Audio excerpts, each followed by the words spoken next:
Hey folks, Jackdaw here. In light of the shocking development delays surrounding Dragon Age, Dreadwolf and the recent layoffs at BioWare and EA, today I'm revisiting and taking a closer look at Dreadwolf's entire development timeline from its inception to September 2023. Straight up, I'm providing a comprehensive overview of Dreadwolf's turbulent journey, offering plenty of insights and discussions. My goal here is to hopefully provide you all with a better holistic understanding and context of Dreadwolf's rambunctious development. To make it easier to navigate through the years of news and updates, I have timestamps for each year. This way, if you're already familiar with a specific year's news stories, you can quickly jump to the most recent updates. Otherwise, unwind, brew yourself a Yorkshire tea with 2 sugars, and join me as we navigate through Dreadwolf's entire developments so far. Let's start from the very beginning in 2015, the very same year I actually started my YouTube channel.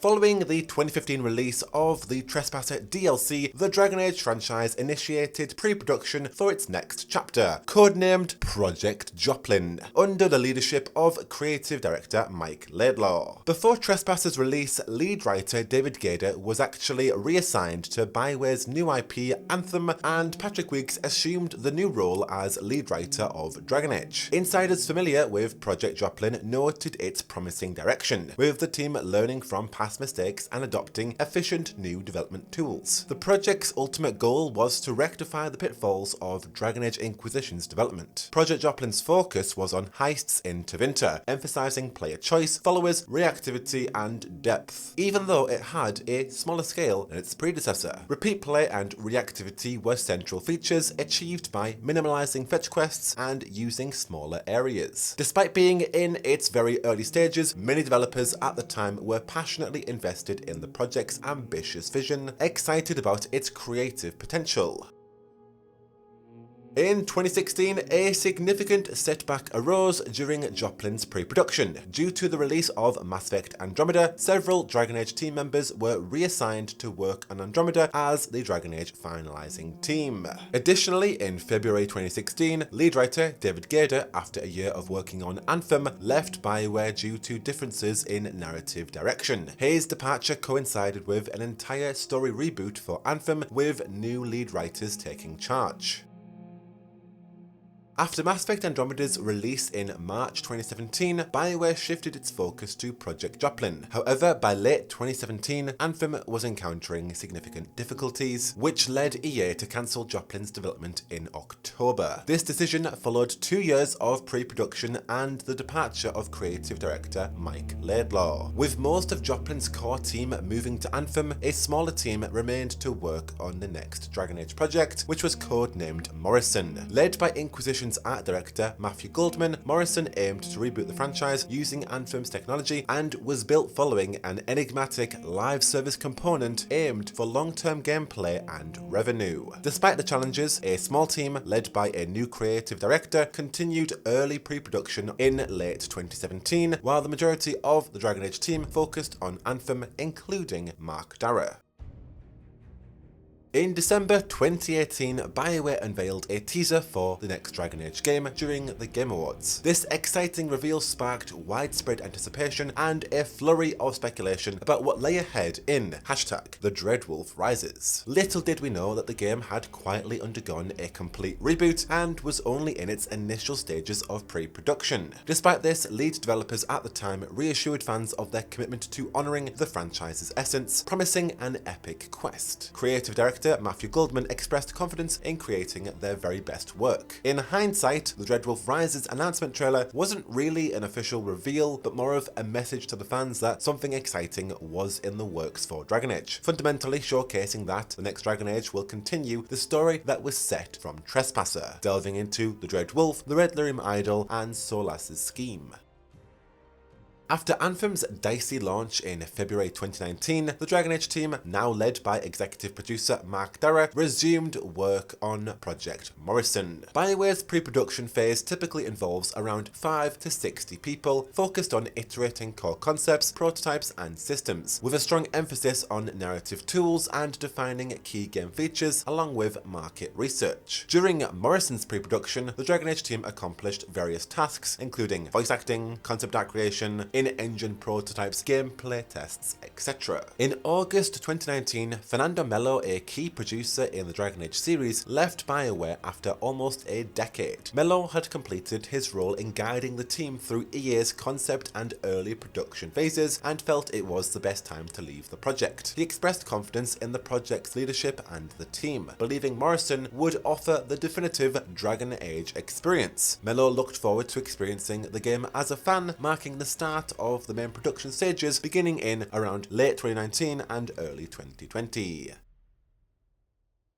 In March 2020, amid the pandemic, BioWare had an internal meeting to review the story of the next Dragon Age. Lead producer Sila Costa expressed the team's excitement and confidence in delivering a compelling narrative. The characters were described as amazing, and many of the developers were and still are eager to share more details. Having spent at least 2 years in pre-production, the team transitioned to the main production stage, where content and features development begins. With most systems in place and some new ones created as needed, the team size expanded as development progressed despite pandemic challenges, with adapted communication and production strategies. Several insights into Morrison's production emerged online, including work on romance scenes, playtesting, milestones, and patented mechanics. Furthermore, BioWare kept us all engaged and informed with a series of teasers and trailers that provided tantalizing glimpses of the project's progress. This included a 12-second in-engine clip showcased at EA Play 2020, an intriguing behind-the-scenes production look during Gamescom 2020, and a stunning, fully cinematic trailer unveiled at the Game Awards 2020. During this period, dare I say that enthusiasm among Dragon Age fans was at its peak, and the release of Twin Nights only added to it. 2020 was one of the most exciting periods of Dreadwolf's development so far, as someone who's been there throughout all of it. In November, Project Morrison's existence had been previously unofficially leaked through a Kotaku report. However, BioWare officially confirmed the project in a book documenting the studio's development history. Executive producer Mark Darrah was at the helm of this ambitious endeavour, which was set in Tevinter. The game's narrative was poised to explore how the events from Inquisition and Trespasser continue to cast a shadow over Thedas. The book also revealed this enigmatic Wolfrook book that, if you've been here from the start, you'll know what it is. We've always had teasers of this book basically from Mark Darrah, and we finally got confirmation on what this book is, and essentially it's an internal guide that summarised the vision of the Joplin project. Now, interestingly, the reason why this book didn't delve even further into the secrets of the Wolfrook book is because Project Joplin has not just been entirely in vain, as many of its original ideas from this book are still going to make their way into Morrison, according to BioWare. So at least there's one silver lining from the reboot of Joplin. It's apparently not all going to go to waste. Who knows though, because we don't actually know what's inside this book unless we actually see that after Dreadwolf comes out, so we really don't have a way of saying if Joplin's work is actually going to make it into Morrison currently. Unfortunately, in the same month, gameplay designer Melissa Janowicz announced her departure from BioWare after 3 years with the studio. And then in December, just before Dragon Age Day, a significant shake-up occurred as Mark Darrah and Casey Hudson both bid farewell to BioWare on the same day. Christian Daly assumed the mantle of the new executive producer for Dragon Age, while Gary McKay took over on the role as interim general manager. Remarkably, despite their departures, both Darrah and Hudson expressed unwavering confidence in the franchise's future and BioWare's steadfast commitment to them. Hudson's final day at BioWare was in December, while Darrah remained until February 2021 to facilitate Christian Daly's transition. But here's where it gets interesting, because Darrah recently made a return as a consultant in 2023, but we're going to delve more into that shortly.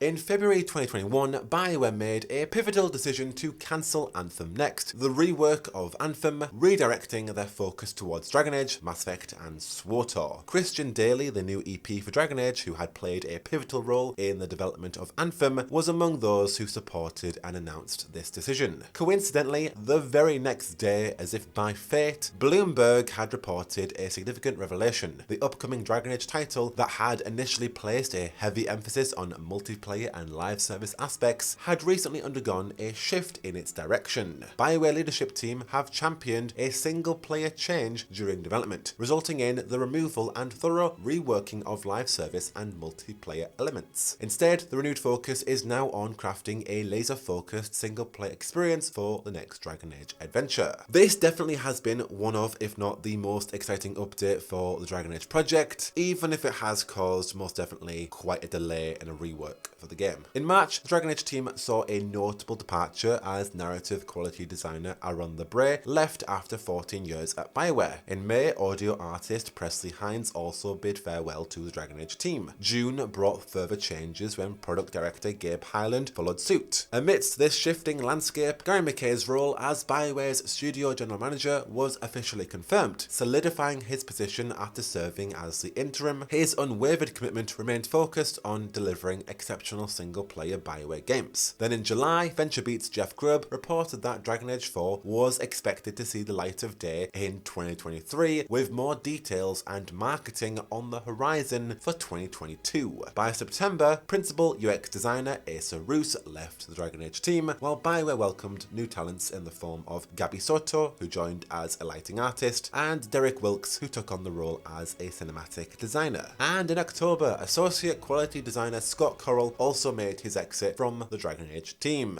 And then in November, as if it couldn't get any worse, a bombshell development rocked the entire Dragon Age team as creative director Matthew Goldman unexpectedly departed the studio. Apparently, this decision was the result of a mutual agreement between Goldman, BioWare, and EA leadership to part ways. The exact reasons behind this very sudden exit still remain shrouded in mystery, with details only coming to light through a leaked staff email sent to Kotaku. I'm still very much eager for the full scoop behind the story, but I feel like we're probably going to get it once Dreadwolf is actually out and Jason Schreier can do his thing. Wrapping up the year in December, on Dragon Age Day, BioWare provided a reassuring update to fans regarding the game's single-player development, a pledge to unveil more details in 2022, instilling a bit of hope in the Dragon Age community.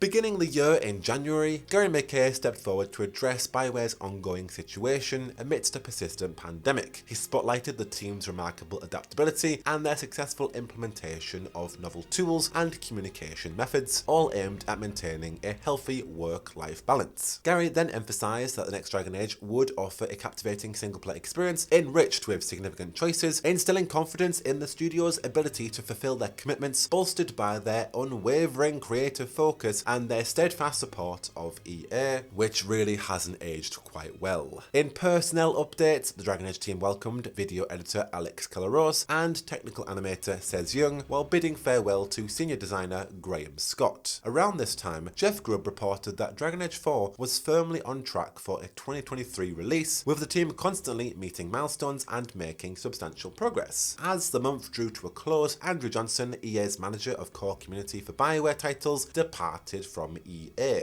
In February, a significant shift occurred as narrative director John Epler assumed the role of creative director for Dragon Age 4, following Matthew Goldman's departure in November. Surprisingly, this transition garnered praise from none other than former BioWare writer David Gader, who saw this as a very much positive development. Meanwhile, Gary McKay, the GM, made an announcement about executive producer Christian Daly's departure from the Dragon Age team. Nevertheless, he reassures fans that a robust leadership team was firmly in place even with the EP's departure. Mark Walters took on the role of production director. Now remember that because we'll come back to that later on. Corin Bush assumed the mantle of game director, and Benoit Houle was appointed as director of product development. Even with his departure, Christian Daly expressed his confidence in the team's capabilities and the project's progress, urging fans to maintain a positive outlook. It's not all doom and gloom, apparently. Given this kind of outbreak at the time, in a YouTube video, former executive executive producer Mark Darrah wanted to discuss his lack of concern regarding the Dragon Age project development. Drawing parallels to the creation of Dragon Age Origins, Mark highlighted the team's changes and shifts in direction were integral to its development, ultimately resulting in a fantastic game. Darrah expressed trust in the collective vision and the creativity of the team working on Dragon Age 4, underscored by EA's recognition of the significance of quality and time. Then in April, QA analyst Alan Shimesha left BioWare. BioWare released a Dragon Age community update offering insights from key team members, showcasing community creations and introducing a developer stories blog series. In late April, story artist Nick Thornborough left BioWare and the Dragon Age team after nearly 15 years of service. In June 2022, BioWare made an exciting revelation by unveiling the official title of the muchly anticipated Dragon Age project, Dragon Age Dreadwolf. This reveal delved into the enigmatic character of the Dreadwolf, the game's formidable antagonist, and delivered the news that the game wouldn't be gracing our screens in 2022, but they promised to share more details later in the year. Mark Darrah at the time tweeted a rejected title, Dragon Age Minrathous Nights, hinting at a focus on Tevinter's capital city, while Jeff Grubb confirmed that Dragon Age Dreadwolf was still over a year away, and don't we know it. Following the official name drop of Dreadwolf, animation director Mike Jungbluth also bid farewell to BioWare. Fast forward to September 2022, and BioWare continued to stoke the flames by sharing intriguing insights into the game's storytelling aspects. They emphasized the role that story plays in the Dragon Age series and offered a glimpse into the process of writing and editing, with 3 codices as examples. In October, BioWare made a significant announcement marking a milestone in the development of DAD. They proudly declared the completion of the alpha phase, a pivotal step indicating that the entire game is now fully playable. Having completed production, the team's focus now shifts towards the meticulous refinement of visuals, gameplay mechanics, and the crucial process of gathering viable feedback from play testers. On Dragon Age Day 2022, fulfilling their promise of showing us more details about the game later on in the year, BioWare showcased an early cinematic for Dreadwolf, narrated by Varric Tefres. It explored the antagonist, Solas, his role in creating the Veil, and his plan to destroy it. This cinematic hinted at the dramatic return of Varric, and featured elements from Dragon Age 2, showcasing Solas raising a mysterious weapon that could indeed be the Red Lyrium Idol, the Red Lyrium Blade that kind of comes from the Red Lyrium Idol that was hinted in Tevinter Nights. Equally, it didn't actually show us anything new, it just confirmed details that we've known since Trespasser and the 2020 Game Awards trailer, with Varric's presence once more reiterated and Solas also being confirmed as the villain yet again. If you didn't already know, Dreadwolf is going to be about the Dreadwolf and his scheme, and Varric's presence is somewhat alluded to being in that, as well as the Red Lyrium Idol. Things that I could have told you back in 2020, basically. However, in the midst of the holiday season in mid-December, around the time that Dragon Age Absolution hit the screens, a really good Dragon Age Netflix series that I really enjoyed. If you haven't seen it yourself, do check it out. There was a somewhat melancholic note that struck the Dragon Age community when Trevor Morris, the brilliant composer behind the beloved soundtrack of Inquisition, particularly his work on the Trespasser soundtrack like Sweetmaker, so good. Well, Trevor took to Twitter to announce his decision not to return to Dreadwolf. In fact, it wasn't his decision at all. In a surprising twist, BioWare have enlisted the services of the legendary Hollywood composer Hans Zimmer, known for his iconic work in like The Lion King. You know what he's done. If you know him, you know how good he is. If this turns out to be true, like damn, it's nothing short of astonishing, just given Zimmer's status as a true industry icon, but it does come at the cost of Trevor Morris, and therefore it's kind of bittersweet because I just love and really deeply appreciate Trevor Morris's work. So that does remain to be seen. And now starting the year 2023, bringing us all together and updating you all with modern context. Kicking this year off, we had a late January report from Eurogamer revealing that Mac Walters, a very much seasoned BioWare veteran with an impressive 19-year tenure, left the studio. Walters had been fulfilling the role of production director for Dreadwolf since Christian Daly's departure, prompted by a restructuring of BioWare's leadership team. Now Mac's departure kind of appears to have been well timed. We're not going to go all doom and gloom for this one, because it coincides with the game's development progress. When he made his exit in, let's say, early 2023, late 2022, the project had already moved on from the production phase and had reached the alpha milestone in October 2022, so perhaps he has left at the most convenient time for him to leave, having left production, successfully got to alpha. Definitely the best time for Mac to leave. In February, the community was hit by a storm as anonymous sources shed light on the development status of Dreadwolf. Reports had begun to emerge that apparently the game's release might not align with earlier rumours. But no, apparently reports indicate that the game is still missing crucial features, complete character storylines, and it still had traces of its previous multiplayer-focused direction. Although there were some multiplayer elements that were still remaining, such as a central hub, the primary shift had been towards a single-player experience. Regarding its gameplay, the game retained elements like recruitment and crew management, but there was a notable shift towards a more hack-and-slash combat style, akin more to Final Fantasy XV, and voice lines and placeholders hinted at a release date that might be further down the road than initially anticipated. Moreover, an article from Insider Gaming shared insights from an individual who had access to an alpha version of Dreadwolf, and in this early gameplay glimpse, the player explored the Grey Warden Fortress headquarters of Weishaupt. They assumed the role of an elvish knight class companion, and they were accompanied by Grey Warden party members. The gameplay showcased confrontations with Darkspawn, now infused with red lyrium, and the presence of an imposing dragon that introduced elemental hazards. Combat had evolved into a real-time experience with improved animations, including parrying and counters. The user interface design bore a similar resemblance to that of Inquisition, and the leak intriguingly hinted at the return of origin stories for the game's new hero. Now, as much as this gameplay leak stirs mixed emotions, I've seen it all online, it is essential to approach this with caution and somewhat skepticism because its credibility is unconfirmed as the game is still in alpha. Time will be the ultimate judge before we allow ourselves to become either too excited or too disappointed. However, one undeniable takeaway from all of these reports is that Dreadwolf has indeed encountered a significant delay, so we can hold that to account. We'll touch more on that in just a second, but in late February, BioWare published a blog post and did not mention anything about that leak. They did, however, underline the pivotal role of game designers in shaping player experiences, and this blog detailed the collaborative nature of their work involving artists, programmers, and writers to craft their games. And it delved into the process of designing systems like skill trees, highlighting the significance of vision, problem solving, analysis, prototyping, and UX designs in creating immersive player experiences and impactful choices. Additionally, this blog teased a possible skill tree or a skill tree wireframe for Dreadwolf. Another big one of the year, in March, former BioWare executive producer Mark Darrah, somebody who we've constantly talked about throughout this entire development cycle,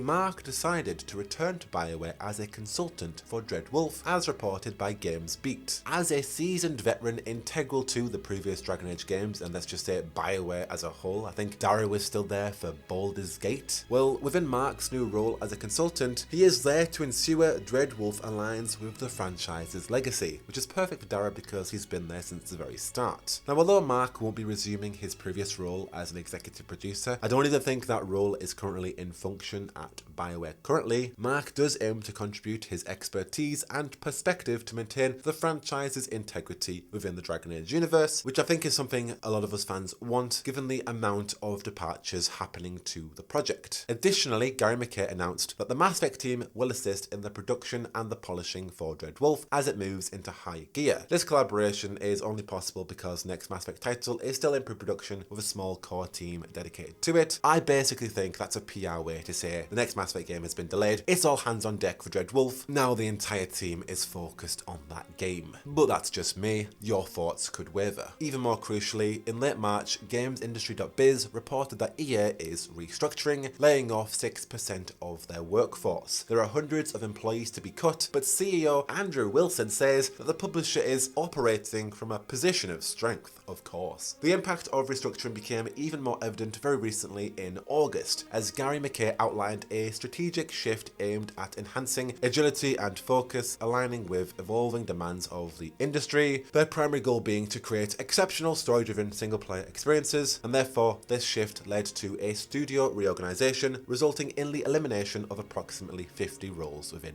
BioWare. I haven't found all of them, but there were several BioWare developers who have taken to Twitter to announce their departures following this layoff. Among notable departures are Renetta Cronin, who served as a producer, Tim Griffith, a narrative programmer, John Renish, a foundation technical director, Brian Keeley, a manager, and writers Mary Kirby and Luke Chris Johnson. Now, just pausing right there and highlighting the significance of Mary Kirby's departure and the immense talent leaving the studio, former lead writer David Gader expressed his sorrow on Twitter, stating, BioWare laid off Varric's creator, mistress of the Qunari, writer of the chant, who was there since Dragon Age's inception. How incredibly sad. Now, despite a layoff back in June 2023 when BioWare outsourced the development of SWTOR to Broadsword Studio, this development update represents just a significant setback for BioWare. The amount of refinement that the studio has done in the past 3 months is massive. Slowly, EA are hacking away at BioWare's talent and forcing them to focus even more on their projects at the time, which still remains to be the next Dragon Age game. And this is just something that has consumed the Dragon Age project since 2015, as you can see holistically throughout this entire video. It goes from one project being on fire, like Mass Effect Andromeda or Anthem, to then cancelling Dragon Age's original project, to then Andromeda not being the success that it should have been, to then Anthem not being the success it should have been, to then reworking the next Dragon Age project, to then pushing all hands on deck for the reworked multiplayer Dragon Age title, and then trying to fix Anthem but then not fixing Anthem, and then cancelling that project to work on the next Dragon Age. And it's happened with SWTOR, and now it's happening with the next Mass Effect, all to benefit the next Dragon Age project, but now with less talent in the studio. It's an absolute mess. Fortunately, VentureBeat correspondent Jeff Grubb has provided further insights, indicating even further the potential postponement of Dreadwolf's release date, even into early 2025, just due to internal setbacks, and I can completely understand that considering the layoffs of massive, huge developers. Grubb speculated that the initial plan for Dreadwolf was to release it in September 2023, but successive delays pushed that potential release date to actually March 2024, which I totally could have seen. But now there's the chance that the game could even possibly launch, maybe coming out in summer 2024, but now that release window seems very much uncertain, with a potential launch between the summer of 2024, so let's say June, to then the conclusion of the fiscal year in March 2025, so June 2024 to March 2025. Either way, resulting in 10 years since Inquisition came out, being like a 9 or 10 year development cycle, which is insane. And regarding these workforce reductions, they're a result of EA's internal restructuring, which, what the hell does that mean? It's a shift away from them relying solely on FIFA and Madden for financial support, and they moved that to Battlefield and Apex, but that didn't work out, and now because of that, it's resulting in a massive cut across the entire studios. And as Gary McKay also mentioned in March, with the Mass Effect team now working on Dragon Age, and they can do that because it's in pre-production, so it's okay, Grubb has also mentioned that even more members of the Mass Effect team are now being reassigned to work on Dreadwolf, which is definitely going to slow down progress on the next Mass Effect game. Offering a few more opinions on this, some have suggested that attempting to frame these actions as a strategic restructuring or a response to budgetary constraints is just merely a subtle way of gradually phasing out a studio, and we've witnessed similar layoffs in the gaming industry that have ultimately led to the closure of studios, such as the case of BioWare Montreal following Mass Effect Andromeda's rough launch. It raises questions, especially when core team members are being let go while there are still 2 major projects in progress. And furthermore, it's worth conveying to Gary McKay himself that when you're parting ways with the very individuals who played indispensable roles in crafting the essence of Dragon Age and Mass Effect, perhaps you best not call these projects Mass Effect or Dragon Age. After all, if you're removing core staff members who have ingrained themselves into these franchises with their unique creative DNAs, can they truly be considered the same? On another note, let's just say the development of Dreadwolf has gone exceptionally well, and maybe towards the end of the project, Mary wasn't needed for that part. In that case, why wasn't there an effort to transition her and others onto other projects, such as potential Dreadwolf DLC or the next Mass Effect game? Questions like these and many more just leave me pondering the future of both of these iconic IPs. It's truly a sad state of what's going on within this studio. With that, as of September 2023, we're now up to speed on the development journey of Dragon Age. But I do have final key takeaways to talk about and just some conclusive thoughts. BioWare has faced a myriad of challenges throughout the tumultuous development of Dragon Age, encompassing setbacks, reboots, substantial departures, numerous shifts in direction, and the impact of the pandemic, and I could go on and on and on. Nonetheless, BioWare is actively confronting these obstacles with a renewed focus on delivering a laser-focused single-player experience, and they've got a restructured leadership team to accomplish that. These changes reflect a commitment to learning from past mistakes as witnessed in Inquisition and Anthem and Andromeda, therefore in the hopes to create a fresh adventure that not only meets but exceeds expectations, aiming to set a new standard for the Dragon Age series. The team really does believe that Dreadwolf's story is the series' best, and I hope it is, and I can't wait to see that. The journey of Dreadwolf, transitioning from a multiplayer live service concept to a single player focus, has been both a remarkable and challenging development. However, this shift towards single player games, which has been amazing for us fans, it's what we want. It has raised significant concerns for EA, and driven by financial pressures and their uncertain stance on the profitability of such games, it just garners even more skepticism for the future of BioWare and the Dragon Age and Mass Effect IPs. And I think the fate of Anthem does appear to have a larger role in this situation, as it was initially envisioned to generate loads of revenue and profit so projects like Dragon Age and the next Mass Effect could survive, Anthem being there as a cash cow, supporting the development of both future IPs. But unfortunately that wasn't the case, and Anthem is basically a rotting corpse at this point. And the combination of layoffs and the delayed development timeline only compounds the growing frustration. Despite Dreadwolf being in its current alpha state, there appears to be substantial work yet to be done, as leaked by fellow gameplay testers and as further reported by Jeff Grubb. The impact of these layoffs and the departures resonate deeply within the studio, as vividly illustrated in this video. Even before Dreadwolf, with Anthem and with Andromeda, developer departures have always been the biggest red flag with BioWare, and that has happened even more so with Dreadwolf, regardless of developers willingly leaving. In this regard, it's been with EA laying them all off. Ultimately, only time will reveal whether the touted restructuring will yield the promised results that Gary or EA ultimately want, or if those are going to be the words remembered as another unfortunate chapter in this history of a beloved video game studio made by unnecessary layoffs and a mass amount of talent leaving the studio. Now I will say I am optimistic for Dreadwolf. I cannot wait. I do think it will be a great game. But for the future of BioWare and the future of Dragon Age and Mass Effect, it's hard not to read between the lines. The definition of insanity is doing the same thing over and over again and expecting different results. It's hard to constantly remain strong for BioWare's future with devastating and frustrating updates repeatedly bombarding the studio. Again, I am fully here to support the development of Dreadwolf. I cannot wait, and I'm 150% here for that on YouTube. Let me know all of your thoughts down below. I would like to hear what you think. Do you have any optimism, anything good to say? Genuinely, I want to have honest and open conversations with you all, so please, let's continue this conversation down below. But to stay up to date on the latest updates of Dragon Age Dreadwolf and the next Mass Effect game and whatever else is going on within BioWare, you are already in the right place. Keep an eye out on this space. But I've been Jackdaw,